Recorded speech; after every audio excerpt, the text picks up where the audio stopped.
নৈহাটির বড়মা কালীর নবনির্মিত মন্দির এবং কোষ্ঠী পাথরের মূর্তি প্রতিষ্ঠার পর এই প্রথম অন্নকূট অনুষ্ঠান। তাই 3000 কেজির ভোগ নিবেদন করা হবে বড়মাকে। নৈহাটির বড়মা কালীকে নিয়ে রয়েছে আলাদা ভক্তি, আলাদা উন্মাদনা। বড়মার ভক্তরা ছড়িয়ে ছিটিয়ে জেলা, রাজ্য, দেশ, এমনকি বিদেশেও। এবার 3000 কেজির পোলাও ভোগ দিয়ে নৈহাটির বড়মার অন্নকূট মহোৎসব পালিত হচ্ছে। টানা বেশ কয়েকদিনের প্রচন্ড দাবদাহ কাটিয়ে স্বস্তির বৃষ্টি নামতে না নামতেই পারদ কিছুটা নিচে। আর তাই রাজ্যের বিভিন্ন প্রান্ত থেকে ভক্তরা উপস্থিত হচ্ছেন এই উৎসব উপলক্ষে। সকাল থেকেই রোদ উপেক্ষা করে মানুষের ভিড় অরবিন্দ রোডে বড়মা কালীর মন্দিরের সামনে। কড়া পুলিশের নিরাপত্তারও ব্যবস্থা করা হয়েছে অন্নকূট অনুষ্ঠান উপলক্ষে।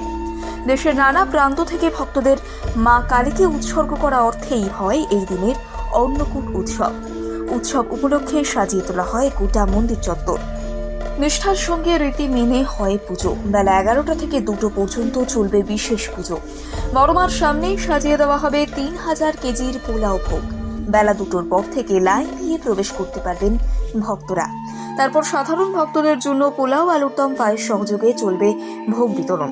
প্রতি বছরই অগণিত ভক্ত লাইন দিয়ে বড়মার এই অন্নকূট ভোগ নিয়ে থাকেন। এবারও লক্ষাধিক ভক্ত সমাগম ঘটবে বলে জানিয়ে আসছে পুজো কমিটি। নৈহাটির বড়মা পুজো সমিতির সম্পাদক তাপস ভট্টাচার্য জানান, আজকের দিনে মায়ের কাছে সকল মানুষ ভালো থাকার প্রার্থনা জানান।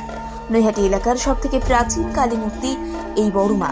প্রতি বছর কালী পুজোয় তৈরি হয় সুবিশাল মূর্তি। এবছর 100তম বর্ষ উদযাপনে তৈরি হয়েছে মার নতুন মন্দির। প্রতিষ্ঠা হয়েছে কোষ্ঠী পাথরের বড়মার মূর্তি। বড়মার বিপুল অলংকার দেখতে ভিড় জমে নৈহাটিতে। সারা বছরই নিয়ম করে পুজো চলে বড়মার মন্দিরে। মনের কোনো ইচ্ছা মাকে জানালে তা পূরণ করেন বড়মা, এমনটাই বিশ্বাস ভক্তদের। আর তাই তো দূর দূরান্ত থেকে মানুষ একেবারে মাকে দর্শন করতে ছুটে আসেন বড়মার মন্দিরে।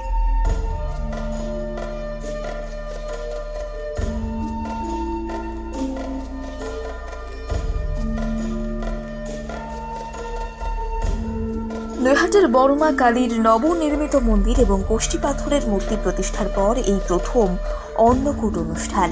তাই 3000 কেজির ভোগ নিবেদন করা হবে বড়মাকে। নৈহাটির বড়মা কালীকে নিয়ে রয়েছে আলাদা ভক্তি, আলাদা উন্মাদনা। বড়মার ভক্তরা ছড়িয়ে ছিটিয়ে জেলা, রাজ্য, দেশ, এমনকি বিদেশেও। এবার 3000 কেজির পোলাও ভোগ দিয়ে নৈহাটির বড়মার অন্নকূট মহোৎসব পালিত হচ্ছে। টানা বেশ কয়েকদিনের প্রচন্ড দাবদাহ কাটিয়ে স্বস্তির বৃষ্টি নামতে না নামতেই পারদ কিছুটা নিচে। আর তাই রাজ্যের বিভিন্ন প্রান্ত থেকে ভক্তরা উপস্থিত হচ্ছেন এই উৎসব উপলক্ষে। সকাল থেকেই রোদ উপেক্ষা করে মানুষের ভিড় অরবিন্দ রোডে বড়মা কালীর মন্দিরের সামনে। কড়া পুলিশের নিরাপত্তারও ব্যবস্থা করা হয়েছে অন্নকূট অনুষ্ঠান উপলক্ষে।